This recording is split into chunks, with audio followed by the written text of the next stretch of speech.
Judgement एक बेबुनियाद judgement है जिसमें शहादतों को नज़रअंदाज किया गया है और कानून का भी पासो लिहाज नहीं रखा गया है। जो जजमेंट दिया वो इंसाफ के चेहरे पर बड़ा स्याह धब्बा है। 1994 में सुप्रीम कोर्ट के 5 जजों ने वाज़ेह किया था कि बाबरी मस्जिद की शहादत एक कौमी शर्मिंदगी है, नेशनल शेम है।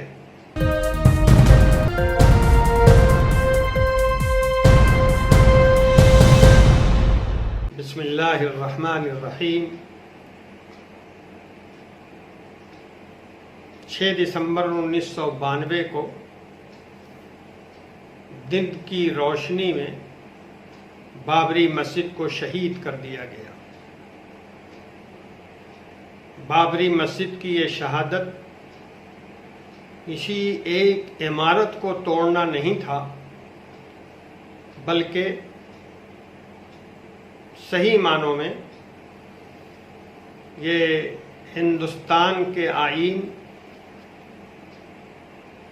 और यहाँ की जमहूरियत को तोड़ना था।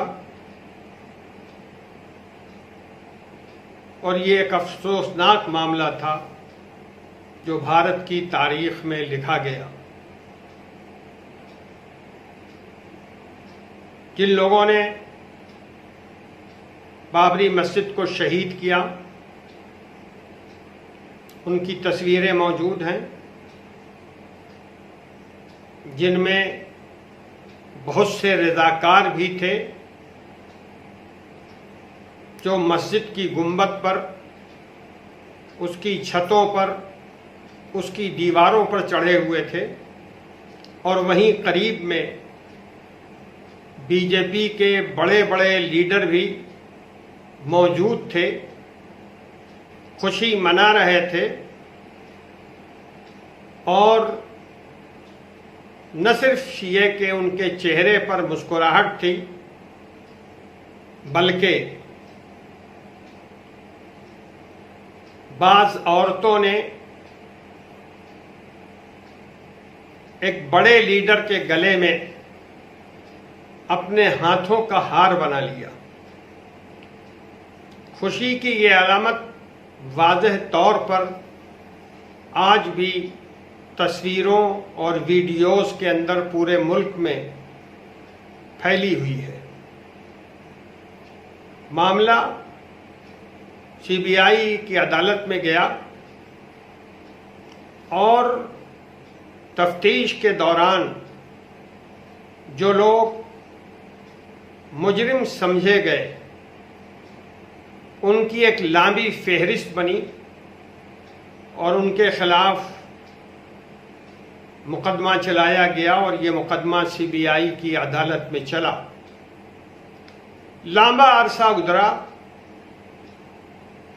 और भारत को 28 साल तक इस मुकदमे के फैसले का इंतज़ार करना पड़ा।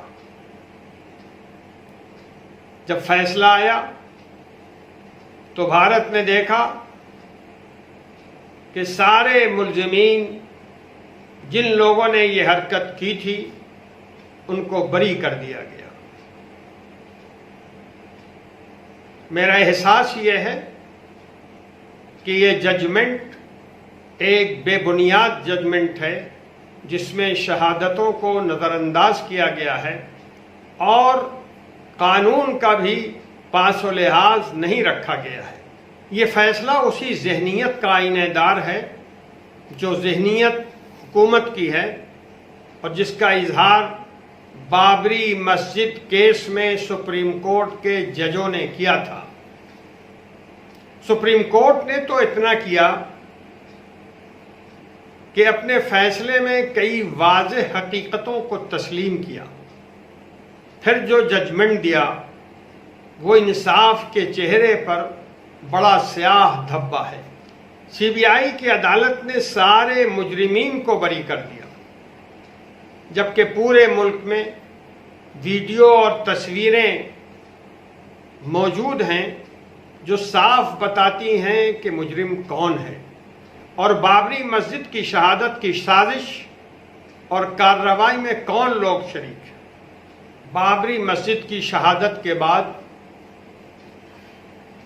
एक मौके पर 1994 में सुप्रीम कोर्ट के 5 जजों ने वाज़ेह किया था कि बाबरी मस्जिद की शहादत एक कौमी शर्मिंदगी है, नेशनल शेम है और कानून की हुक्मरानी और आईनी तरीक़ेकार के लिए बहुत बड़ा धचका है।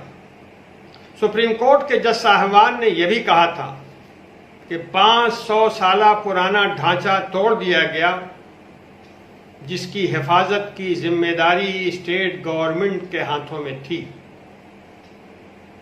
लोगों को याद होगा कि बाबरी मस्जिद की शहादत के अजीम हादसे के बाद मुल्क में फिरकावाराना तासुब की लहर चल पड़ी और बड़े पैमाने पर मुसलमानों के जान और माल का नुकसान हुआ। सीबीआई अदालत का ये फैसला मस्जिद की शहादत की जिम्मेदारी किसी पर नहीं डालता, तो क्या वो सारा मजमा और वो सारे लोग जो बीजेपी में बहुत बड़ी हैसियत के मालिक रहे हैं, मस्जिद को शहीद नहीं किया? या किसी गैबी ताकत ने मस्जिद की इमारत को नेस्त नाबूद कर दिया? और ये सारे मुजरिमीन जो मस्जिद को शहीद करने में शरीक थे और जिन्होंने मस्जिद के गिराने की साजिश की, वो सिर्फ वहां तमाशा देख रहे थे। ये फैसला नाइंसाफी की तारीख में एक मिसाल की हैसियत से पेश किया जाता रहेगा। फैसला तो आ चुका, लेकिन एक काम अभी बाकी है जो सीबीआई के जिम्मे है। सीबीआई को इस मरहले में ईमानदारी जाहिर करनी चाहिए और ऊपर की अदालत में मुकदमा दायर करना चाहिए। मुकदमे को सही तौर पर ऊपर की अदालत में पेश करना चाहिए और आईन के मुताबिक फैसला हासिल करना चाहिए। ये सीबीआई की कल भी जिम्मेदारी थी और ये सीबीआई की आज भी जिम्मेदारी है।